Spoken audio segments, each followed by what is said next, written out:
Hey residents of Meepletown, today we are looking at Sorcerer City, or as I like to call, Speed Karka Dominion.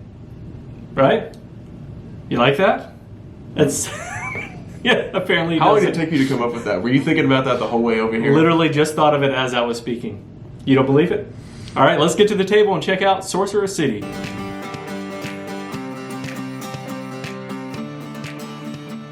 Alright, so here we have the setup for Sorcerer City, sort of, but this is a game where we're going to be setting up as we go. Kind of, right? A la Carcassonne or any other tile-laying game. I don't really want to go into all this stuff because we'll show you that as we look at the phases. So what we want you to focus on are these tiles that we have in our hand that we're going to place. I mean, I think that the game is set up and ready to go. That's just playing the game. That's right. So you did a good job setting it up. Thanks, buddy. Okay, so this game, we each have 12 tiles in our hand, and we are going to be laying these tiles out. You can place them however you want, but if you have the matching colors on here... They have to be adjacent. A la Carcassonne. Right, orthogonally adjacent. Right, they do have to be orthogonally adjacent. I'm going to have a city that looks like this. And you're going to say, what's happening? I'm going to say, you said I can place them wherever I want. Yeah, but it would not be a very effective way of playing the game. Although that is all illegal, you're correct. Okay, so the things that you really need to pay attention to when you're playing these are these shield icons on here, because these are going to be how you're going to move up on these different tracks. That's kind of the gist of the game. And so I'll just point out some of these tiles. This one is an influence tile, so whenever I place this one, on this one in particular, this says that every other shield tile that's surrounding this is going to move me up 1, but I have to have 3 in order to move up on the track, and that includes this one. So for example, if I have this, that would move me up 3 on the track. Another one is this tile right here, which lets you move up on the track based on how many yellow tiles are connected in this one. So in this one, they just have to be connected in any way. So this one would be 1, 2, 3, 4, because I have 4 yellow tiles connected. And there's also one that is where they all have to be in a straight line. And again, you have to have 3 in order for that to be effective. So this one would be that would just be worth 3 because it's 1, 2, 3. This one's not in the same straight line. And that is the gist of it, especially to start the game off, because all the tiles are the same in each of our hands. Correct? That's exactly right. All right, so that is the gist of how you play the game. Now here is the kicker. You ready for it? It wouldn't be Speed Karka Dominion, without having a timer. So we are going to play the normal game. Is that good with you, John? I'm gonna turn up some music on here. Let's do it. All right. So in the normal game, you have 2 minutes to do this, and the first round, it's not gonna be so bad. First round's not gonna be so bad, but here's the thing: we're gonna start adding tiles, which will make it more difficult and more difficult as the game goes on. And monsters. Monsters. That's correct. We'll talk about those after we get done with the round. So let's go ahead and you ready? Let me shuffle mine up. I was born ready. All right. That's a lot of pressure. All right. It's not any pressure. And ready, set. Yeah, I'm ready. Go. Ooh, should I turn up the timer on there? Whoops, I flipped 2 tiles over. Yeah, take your time. I'm cheating off the bat.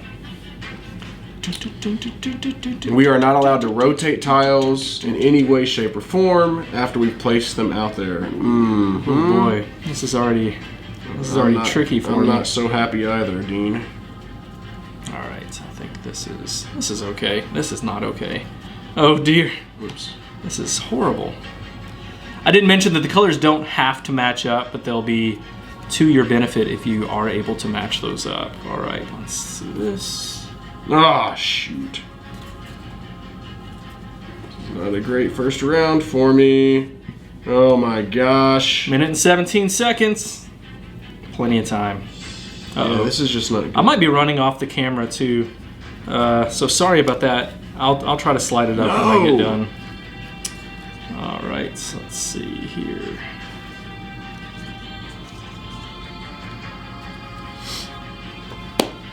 Finito. Mm-hmm. Let's see if I am off the camera. Not exactly. I'm good. Yeah, it works. All right. 46 seconds left. We had plenty of time. Now, like I said, that first round, you're probably not going to have a hard time placing all of your tiles. But by the end, it's pretty tough. It can get really tough and maybe a little stressful. So anyway, now what we're going to do is we're going to move up on our tracks based on the way we have ours laid out. Normally you could just do this simultaneously. We can do this we'll do it separately. That way you can see how this plays out. So for me, I'll look at my blue ones first, which are your raw magic. That is purple. What's that? It's purple. That's right. Purplish blue color. So in this one, it is you have to have at least 3 in the same line. I only have 3. 1, 2, 3, which isn't great. Raw magic is kind of a wild. You'll see how that plays out in just a minute.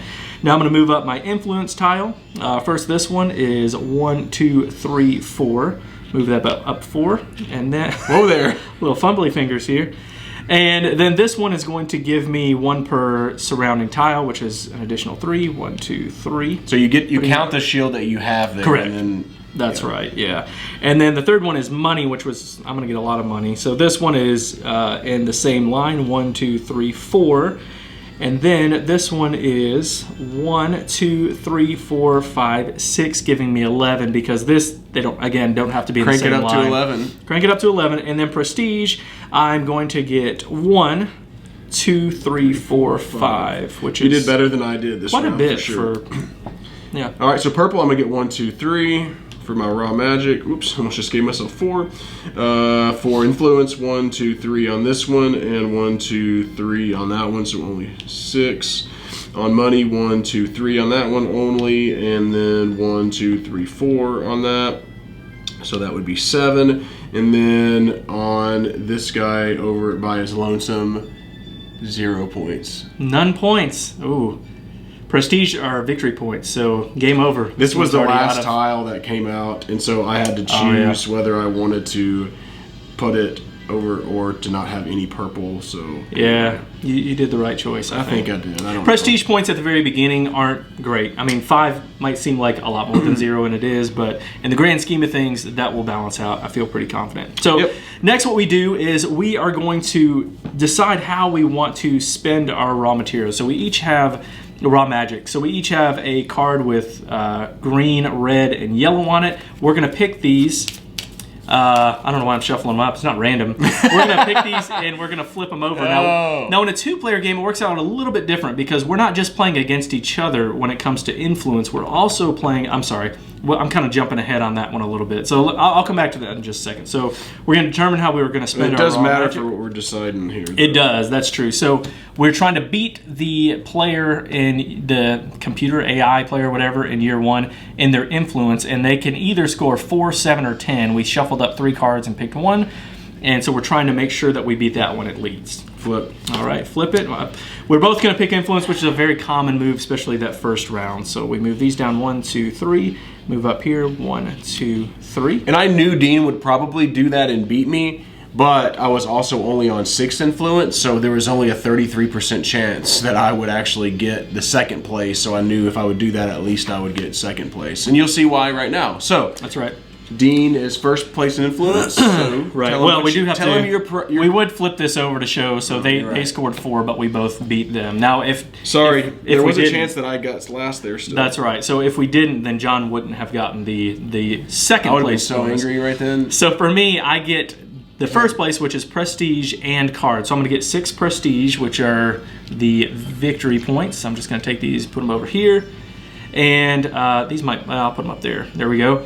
And then I will get +1 buy, and tiles will cost me 2 less than their marked price during that buy phase. So, and so I'm in 2nd. So I either choose the 6 prestige or that thing. You know, the card thing isn't all that wonderful at this point because I can't really buy more than 1 tile. It's going to cost me, it's basically like 2 coins or 6 prestige. I think I'm going to, there's some good 9s there though.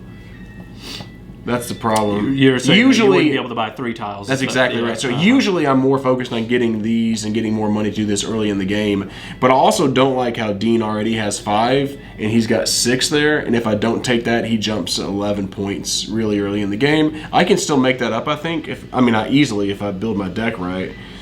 And the good thing for John too, so in the last phase when we're adding up our prestige, the person that's in last place, which is John, is going to get a tile for free. So you will get the extra tile anyway, which is helpful. I will. It'll be in a vendor one. I'm actually just going to take the prestige. Wow. Okay. Yeah. All right, so we've done the influence. Next is the buy phase. I have 11 to work with and 3 total buys if I want it, and my tiles cost 2 less. And I think what I'll do is, first off, since I'm higher on the influence, I'll be able to make my purchases first. So, wow. I would really like to get that one that's 12 over there, which I can afford it because it's 2 less. But I think what I'm going to do is just get this one, which is going to cost me 4. So 1, 2, 3, 4. And that immediately comes out. Over. 4, and I have an additional 7 to work with here. So I will take one of these, I believe. Dang. Now these are the same tile, but I do think influence is pretty important early on. So I'll exactly what I was going to take. I'll take this one for raw magic. So that's going to cost me 5. You 1, took 2, it. 3, 4, 5, and I can buy another one.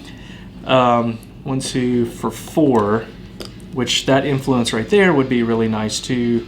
1, 2, and then it That was costs a 2 really less. good. So, Really good for you. If I had more money, I would have done that. and now you think, okay, Dean has a lot of tiles, and that's fantastic. But the problem is, you have 2 minutes to place them out. So getting a ton of tiles isn't bad, but it can be hard to place all of those out. I'm spending all 7 of mine on this one.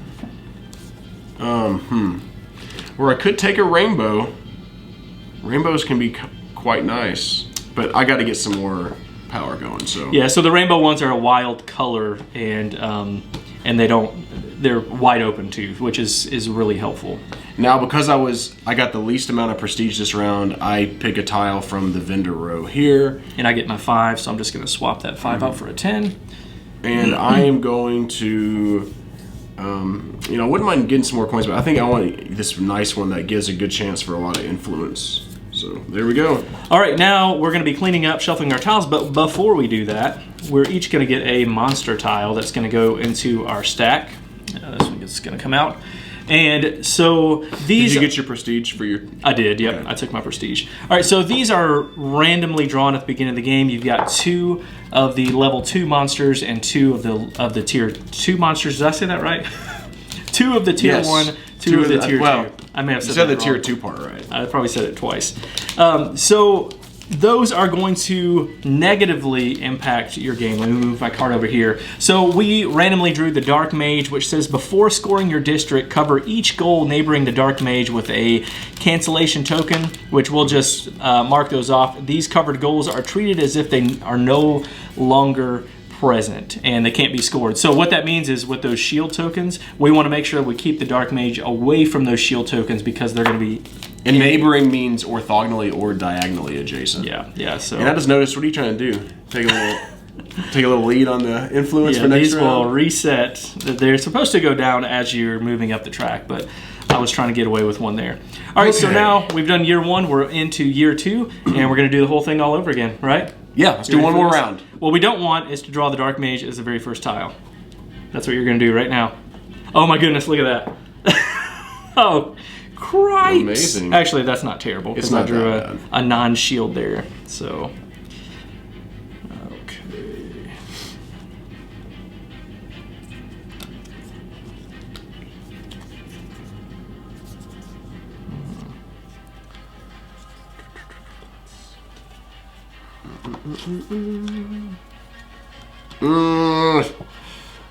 Dang it, not sure what to do there.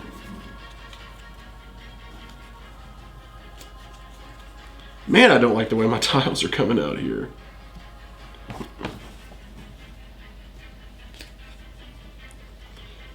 At all, come on! I can't get my goals. So I'm running out of space again. This game is a table hog, by the way. Oh no, that's not exactly what I wanted. That's okay. There we go. Oh dear. I'm just gonna... Oh dear. All right. Like that there. 49 seconds there, John. No problem, man. No problem, man. Oh boy. That's not exactly what I wanted to happen, but that's okay. That's all right. That's exactly what I want to have happen. All right. Boom. You know you got your Dark Mage right next to your double shield there, buddy. What are you talking about? This double shield is part of the vendor. I just started building it. I was like, wow, you got a lot of tiles up there. It just kept growing, and it's like you had to build, I had to build on top too. We did mention this is a table hog. We'll talk about that in the final thoughts. All right, so go ahead and add these up. We can do this simultaneously, Yeah, right? we can now. do this. Yeah, that's good. All right, so 3, 4, 5, 6, 7.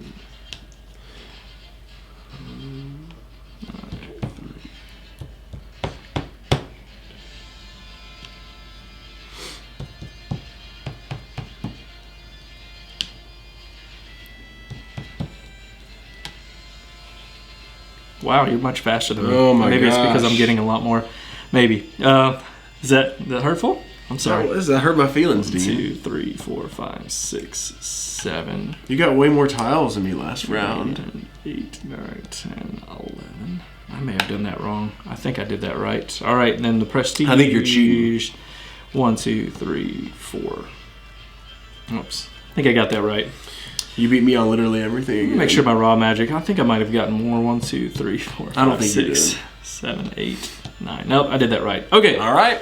Okay, so now we're going to do the same thing we did earlier. We've got our cards here. We're going to determine where our raw magic is going to go. Now we can look over at the other person and I think, okay, John's got 7 raw magic and he has 8 of his influence. So this is a tricky part because I feel pretty good about being able to beat the AI in year 2 with influence. It'll be nice to have the extra buy. This one says give away a monster of your choice from your district to another player. So that would be really nice to do and to get the prestige. So, But the Dark Mage isn't that bad. No. That's true. The Dark Mage is not that bad. Although, if you have to have 2 Dark Mages in your deck, then that does make it more of a challenge. Yeah, that's true. That's tricky. And I do have the extra. Yeah, okay. I think I'm good. This is some tricky decisions right here because you want to be able to get, prestige or money, but influence is important too. So we did both move up on the on our influence track. So I move up 9 on there, and that's going to be 1, 2, 3, 4, 5, 6, 7, 8, 9. John did as well. 7. Now we did both beat the player, which was 8. We both would have beat him anyway. So that is quite the. It would have been nice to have the monies because I don't additional have that much buy. money. That's Yeah. right. Okay, so now the influence, I will get 9. So I'll take a 10 and put 1 back as the prestige, and then I'm going to give my monster to John. Now John can just go ahead and give me his right back if he wants to, instead of taking the prestige. Mm-hmm. All right. I don't want to fight 2 of those. Yeah, that would be especially really whenever difficult. I don't want 5 monsters by the end of the game. That's right. Okay, so our influence is done. Now we're moving on to the buy. I have 11. All my tiles are 2 cheaper, and I get an additional buy. I did say earlier that I wanted to be able to buy one of those expensive ones. I can't quite afford. This one's in my territory. You can't buy this. Oh. The one that I thought was yours. Now that one is really, really a good tile. So I think I will take this one. That's going to cost me all of my. I would still have 1 left actually. So I could technically I could buy a 3, and that one is pretty good. So I think I will. Now my problem is I'm getting too many tiles. It's going to be a lot more difficult for me to place everything out. But that's my buy phase. Yeah, so I've only got 7. I have to get a better money engine because I'm not doing too well on money. So I'm going to grab that tile that Dean has. So there we go. All right, then we're going to just take our prestige. I would take 4. Let's see. Take 3. Am I in your way? 1, 2, 3, 4. And John would also be able to draw a tile from the vendor too because he was less in prestige that time. That's pretty sweet.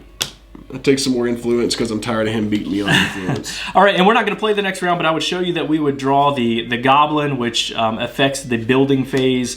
As soon as you draw a goblin tile, you must discard 2 tiles from your district with yellow on them of your choice. And so those progressively, the tier 1 ones are kind of the same. Then you have tier 2, which can be a little trickier. Oh, that wasn't right anyway. I think it was the golem that I had. Yep, it was Golem. Goblin comes in the tier 2. This one says when you draw a Golem tile, immediately determine the longest open straight line of the same color. You put the Goblin tile on there, which is it's going to close Golem. It's tricky. You get a little tricky. And what that's going to do is just close off that row. All right, pretty much. Sorry. You want? Sound's going to have to go off. It's going to drive me insane. You want the timer off? It's not bad music. That's right. Okay, so let's get to our thoughts here on the art and components. You me go? Nope, dibs. I don't like the art on this game, but I don't. It is a knock because I don't think it. Well, kind of. You don't like the art on this game. I don't like the art on the tiles, but I don't know how else you could do that because they have to be legible because it's a fast game. I'm surprised by that. Really? Yeah, I really thought you would like it. I think they're fine on I guess here, but there's not a lot of art, I guess. The design I think is well done because again, it has to be super legible for you to be able to speed through the game. You like it? I think the box art is great. Can I just show this picture up here again? You can. Whoa. I think that's fantastic. What do you think? It's okay. Really? Yeah, it doesn't. That's pretty awesome. It does look pretty good. I guess I haven't really thought a lot about the box art because I've been thinking more about the components. Yeah, I like that. That's now right. It's good. I understand the tiles. They're functional. They're, you know what I mean. Like I'm not wowed by the tiles. This is really plain Jane here.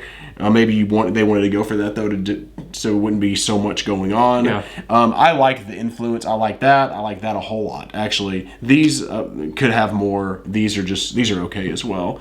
There's a ton of tiles in the box. Do you like these? I do love the art on that. Yeah. You too?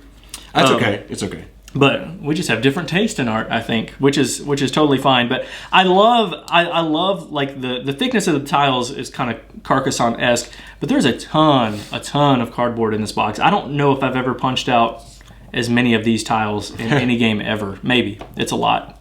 But anyway, the rest of the components are good. Like these are good linen like these are nice finish cards. Yeah. I like those a lot. And these are nice and thick. And so I think the components are really good. Nice tray. You haven't mentioned that.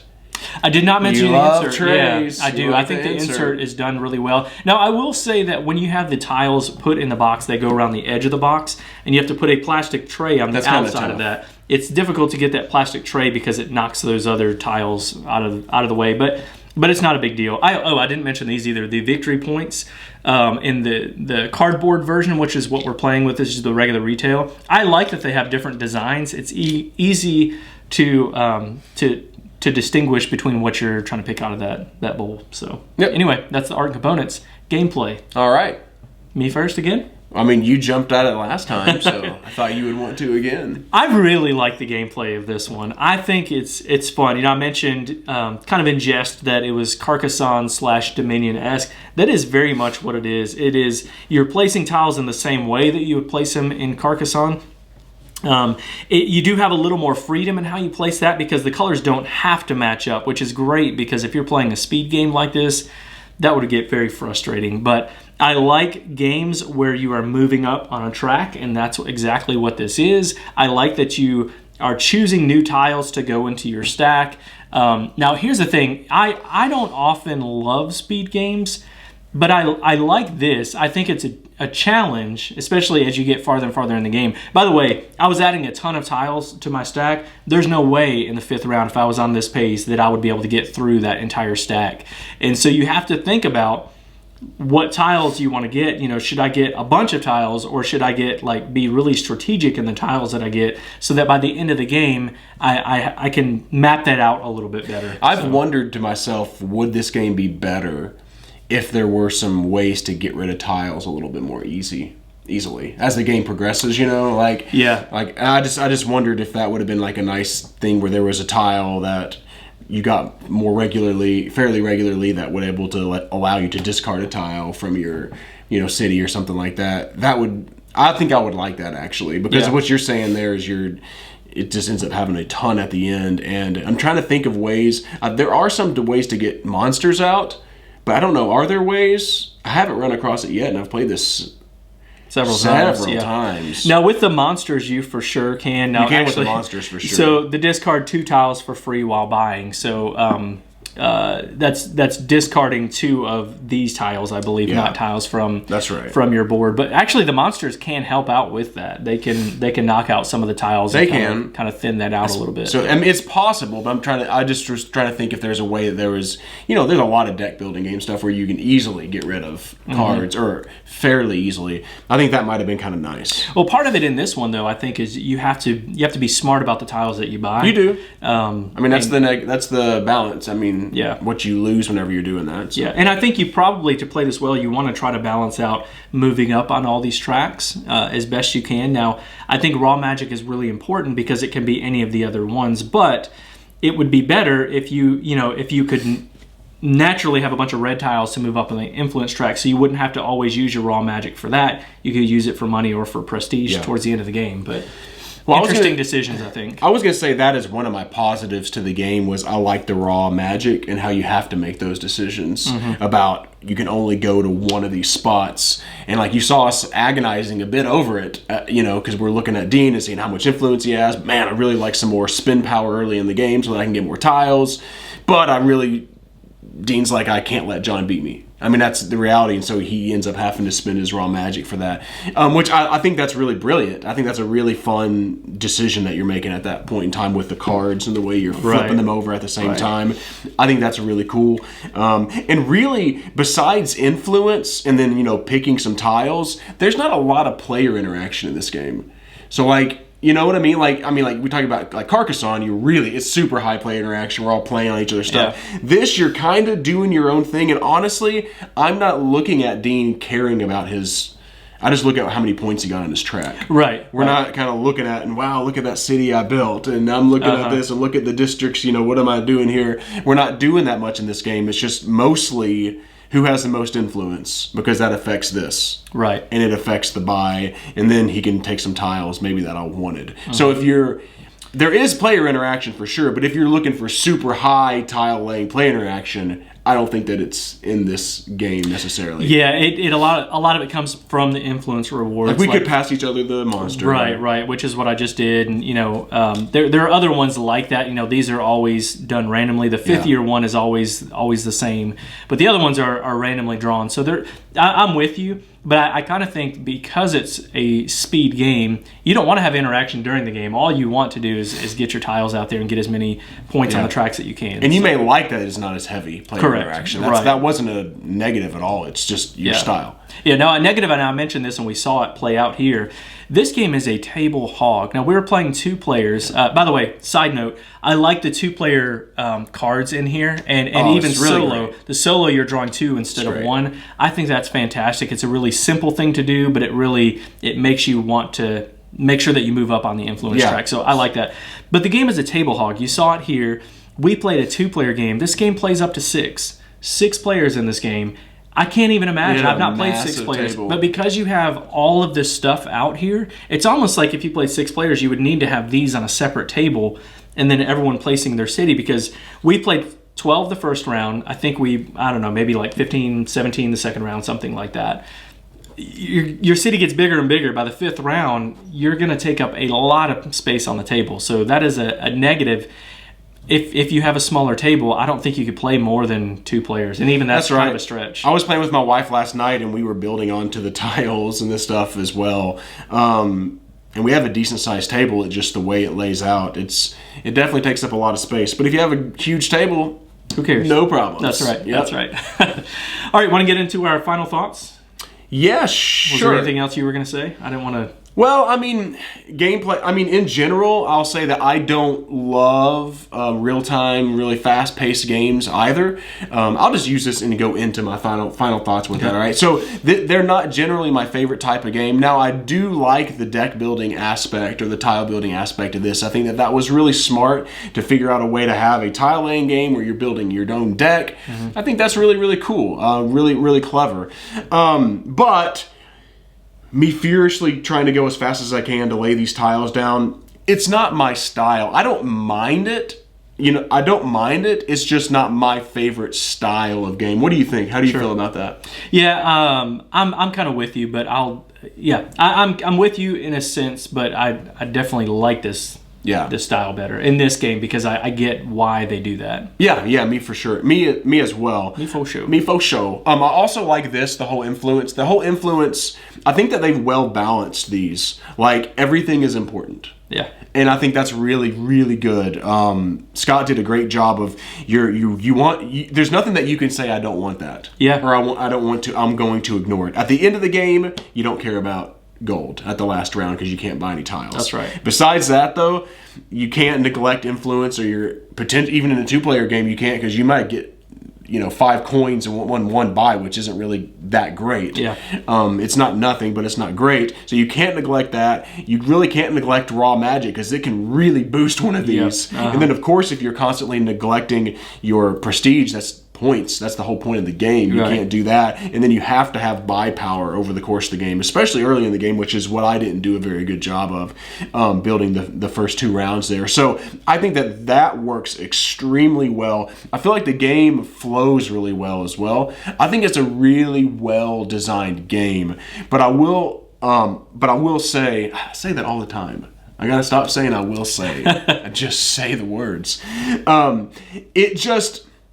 For me personally, it's not a home run. It's a single or a double. Like, it's a fun game. It's not a bad game, but it's not something that I'm super excited about playing. I think a lot of it has to do with that real-time aspect, and those are just not my favorite types of games. And I want to say that because if you enjoy those types of games, I could see people giving this incredibly high scores, Dean. Like, I mean, really high scores, and I don't fault them at all. I think that this merits potentially some really high scores, and I've heard some really big praises about this game. But for me personally, if I'm rating it by the BGG scale and whether I want to play it a lot or not, I'm giving this a 6.5 out of 10, which means a 6 means that I'll play it if I'm in the mood. So maybe somewhere around that, maybe slightly higher than that, but truly, not really. It's a 6.5 out of 10. I'll play this game if I'm in the mood.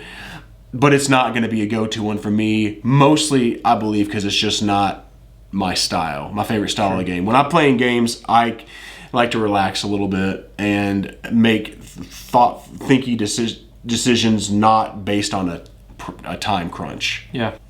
Okay, now we didn't mention this, or maybe we mentioned it at the beginning, but we played it on the normal game, which is a 3-minute, a 2-minute timer. Okay. If you play in the easy game, which is, if you don't like the hecticness of this game, if you play it for 3 minutes around, I think that's probably enough time.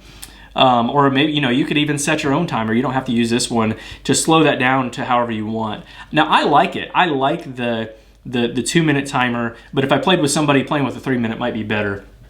Just kind of a side note. But here's the thing. If you're playing a deck building tile placement game, you have to play multiple rounds, right? Which is a weird thing because, Carcassonne, you just play one big round of placing everything out there. And that's the way most tile placement games work. But if you want to have a deck building aspect to it, you have to be able to place those out multiple times. So I think I like it. I like that it has the timer aspect on there. You could play this without having the timer aspect. But then I feel like that would really, really drag out much longer than what you would want. So for me, I really, really like this game. And I knew that I had a hunch that I would, but there are so many aspects that I really like about it. I love the influence rewards that you're playing for every time. I really like the monsters, how they play out. Now, some of them can be really frustrating.